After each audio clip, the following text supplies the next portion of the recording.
Hello, Louisville. Guess who's coming to dinner?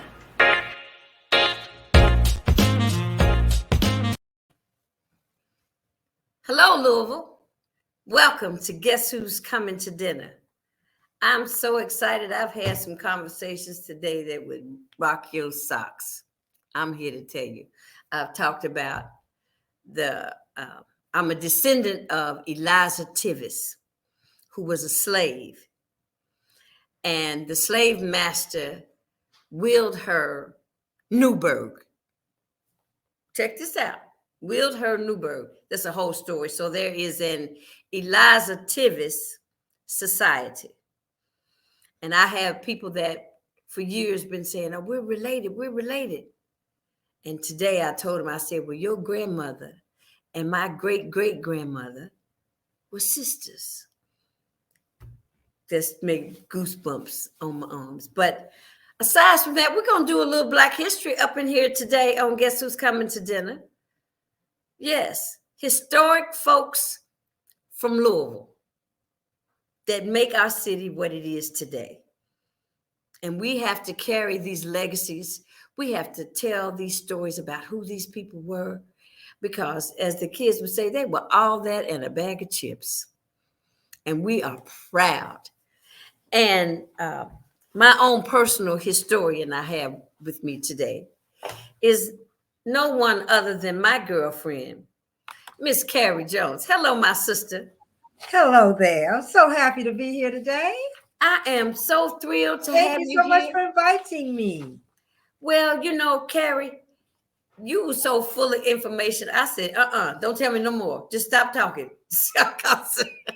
We have to share this information that we have. We do. So where I want to start today, I want to start by telling you, I was just watching the news before we came on, and they were doing a Black history piece about the 10th Street Library, the oldest library in the nation, in the United States of America, is our library, our Black library on 10th and Chestnut.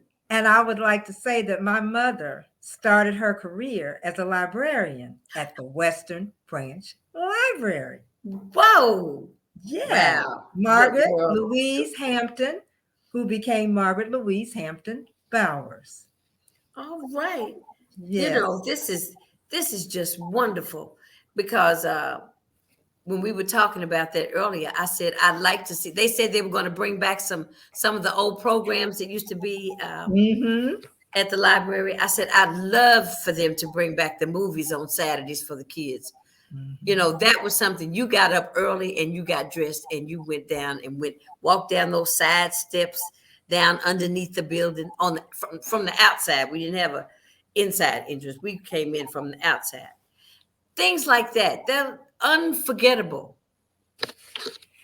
But one reason that Miss Carrye is here today is we're going to talk about,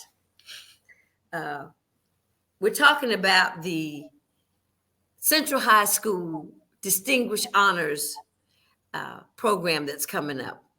Tell us about the program, Carrye.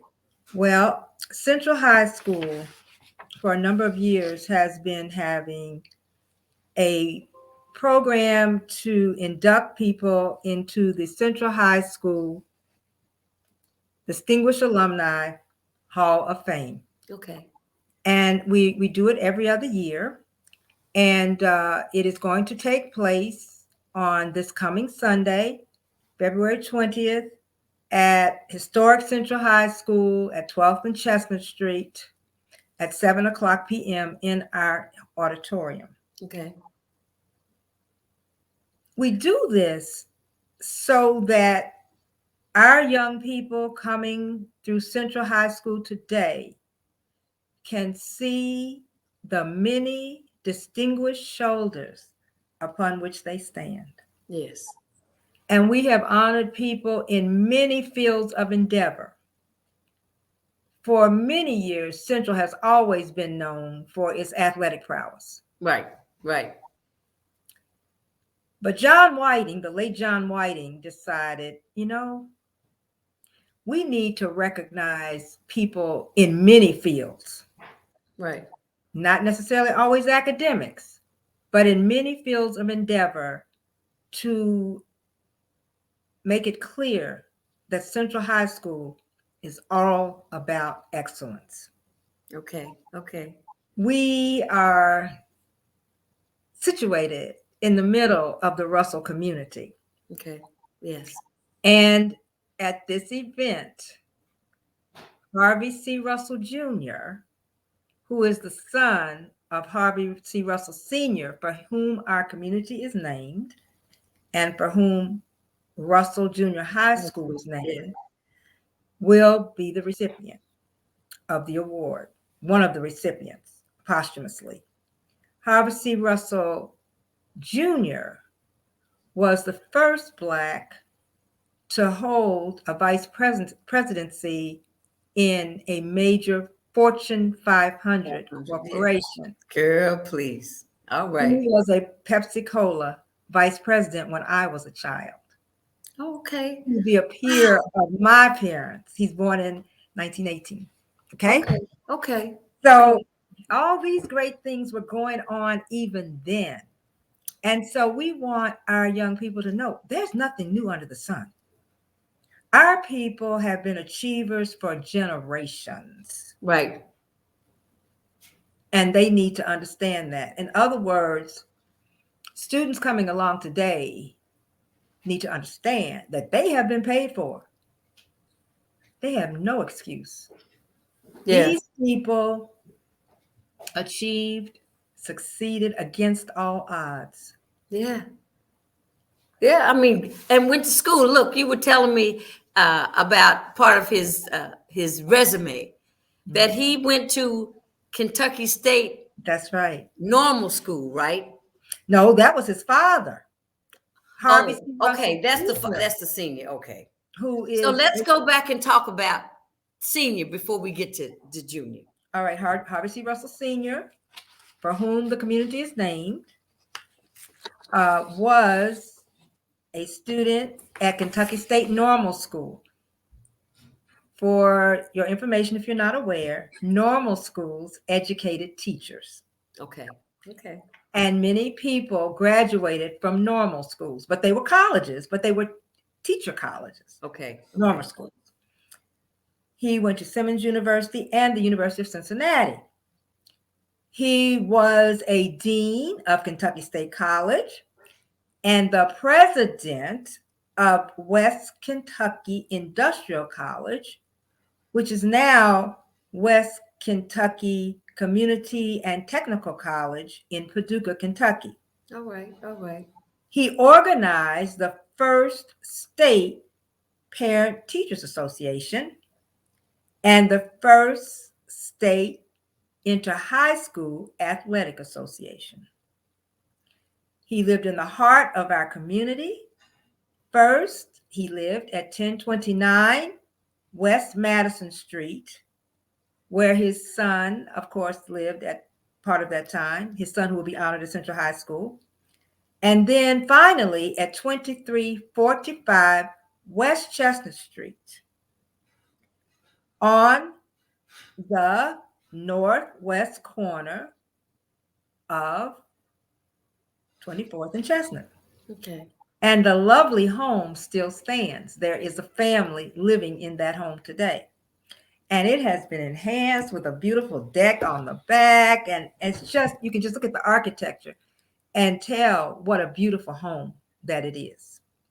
Those homes on Chestnut Street were all that. Yes. And so you can ride by, and I want you to know that you can see the home of Harvey C. Russell Sr. Okay. Make no mistake, Harvey C. Russell Sr. was a Black man. Okay. I did a trolley tour of the Russell area, Muhammad Ali, which used to be Walnut Street, and Chestnut Street in October. And there were some people on the tour who did not know that Harvey C. Russell was a Black man. Make no mistake. What you say? Make no mistake. He was.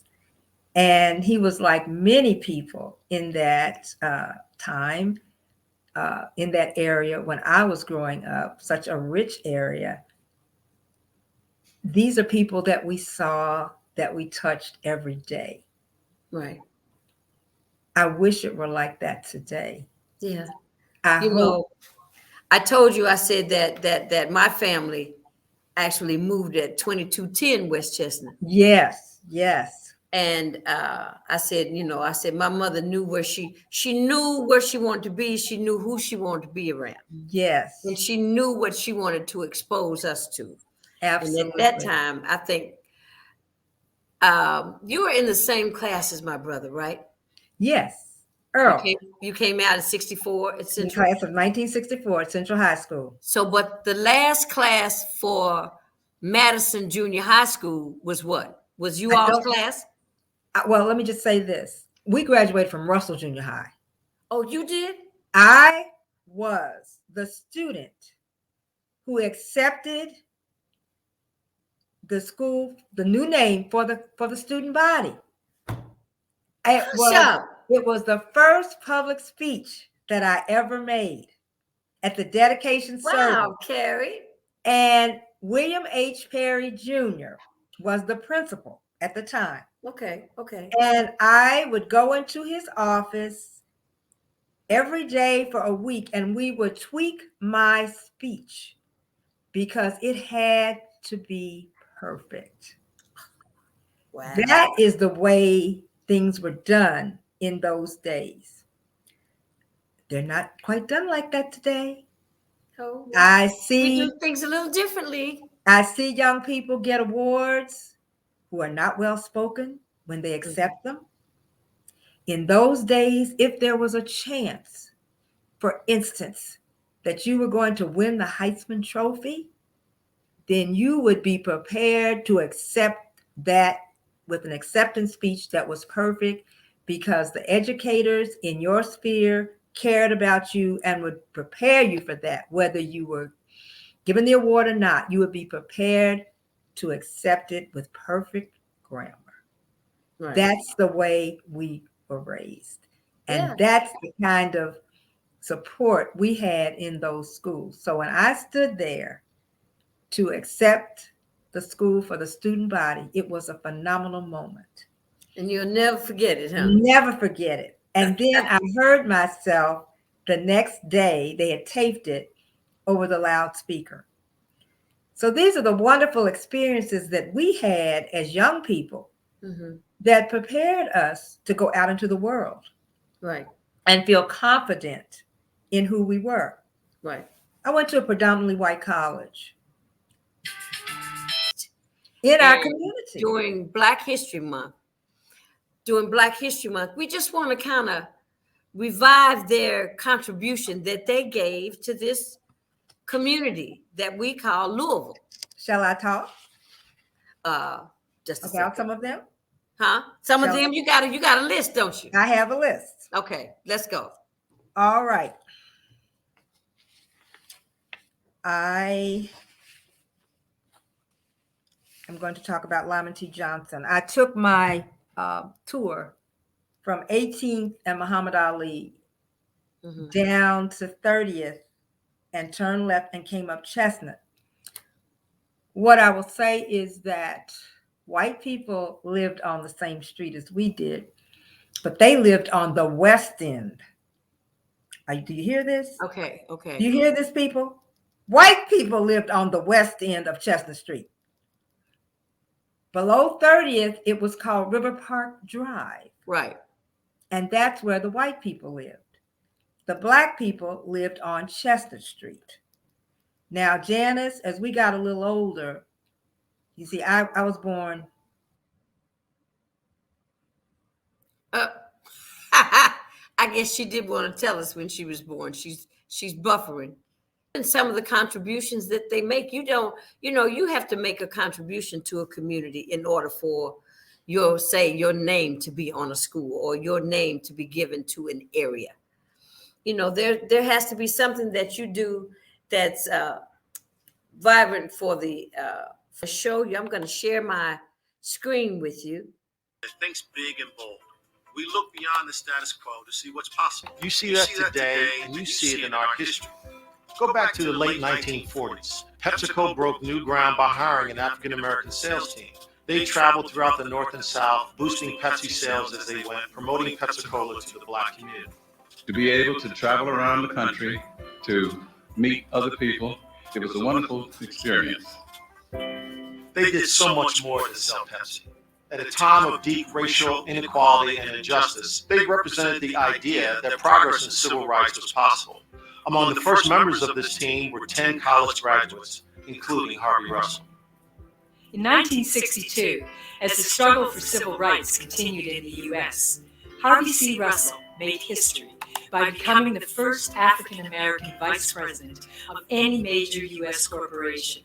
And that corporation was PepsiCo. So they asked me to check with some of the Southern bottlers to see what their reaction would be. Well, fortunately, one of my closest classmates at the Coast Guard Academy was a fellow named Harry England, who had the Pepsi-Cola bottling company in New Orleans. So he was the one I said they should check with.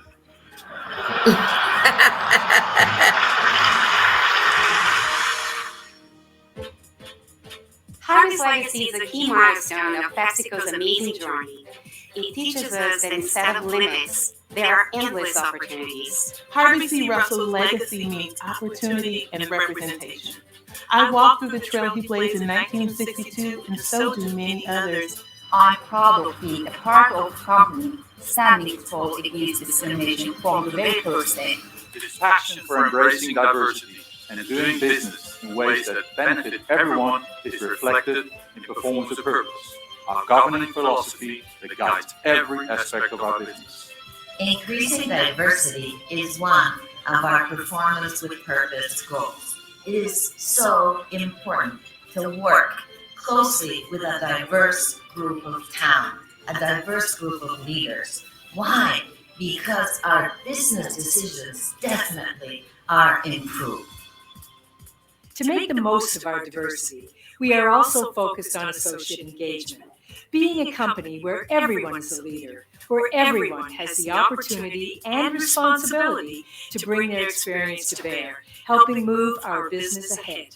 We need to propel and promote different types of thinking to become richer, to go beyond. And finally, our diverse talents are continuing to help us attract the best because they know that this is a company where they will thrive and grow. From the grassroots efforts of our employee-led ERGs to company-wide initiatives to develop the talent of our associates, to the work of the PepsiCo Foundation, diversity and engagement make a powerful combination that will enable us to shape a successful future for generations to come.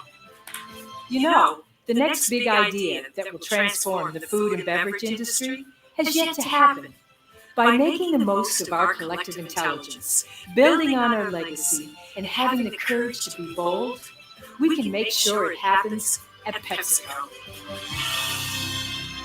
Talking about all these different people, things that are happening, and we're looking at Sunday's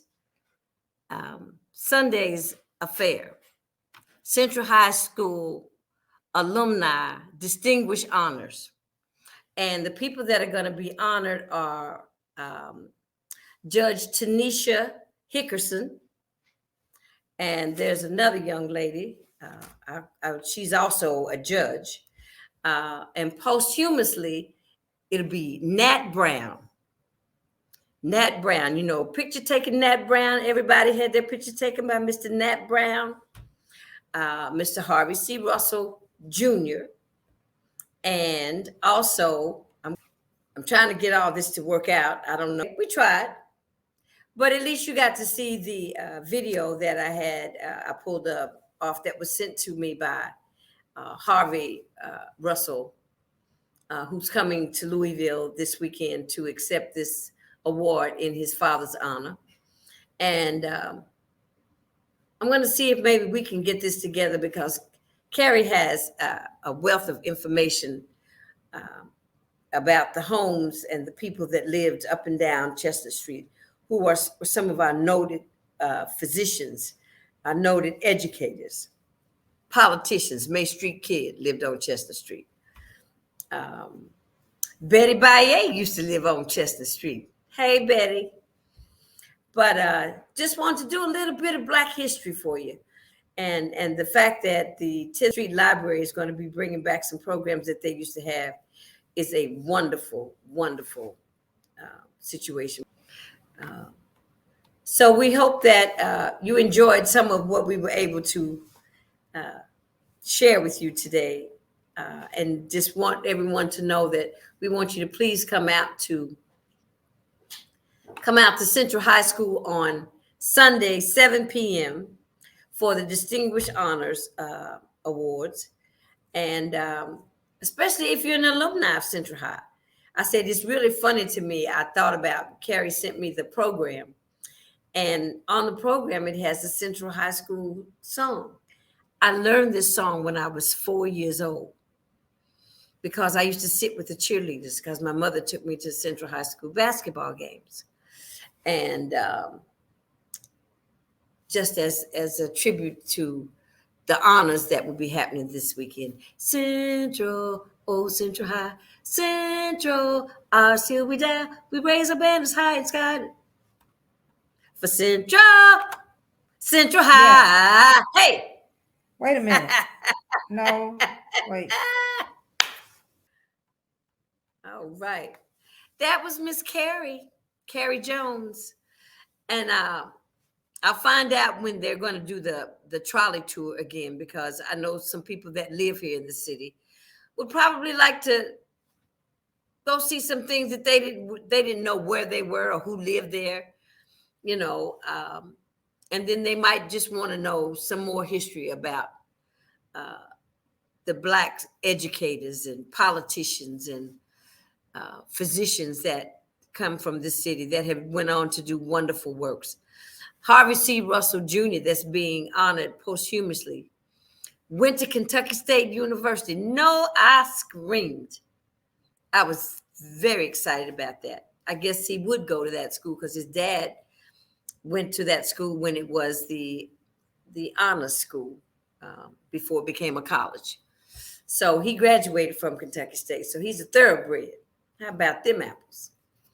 So to close out the day, it's a very sad commentary that someone walked up into the office of the mayoral candidate, Mr. Greenberg, and shot at him today. I don't know what's on people's minds. Shot at him. They shot at him, and I know it's dinner time. My husband asked me, do I want a salad? Yes, I want a salad, baby. But everyone else, I hope you're finding something to do for Black History Month. The other two events that I know are coming up are Miss Marjorie Marshall's Songbird of the South, Kentucky Center for African American Heritage, and Ken Clay's Legacies Unlimited Walnut Street Review on the 26th. Marjorie is the Friday, Ken is the Saturday, both at the same place, Kentucky Center for African American Heritage. Two events that you should not miss if you want to get out and enjoy some live entertainment. Marjorie Marshall's Songbird of the South is her portrayal of Mary Ann Fisher, who was from Louisville, who used to sing backup for Ray Charles. So Marjorie has been doing that piece for a while, and she's made it her own. It's absolutely her own. She does a fabulous job. So Carrye Jones, I love you. Thank you. Goodbye, everybody else. Bon appetit. Guess who's coming to dinner? We'll see you on Friday. Ciao.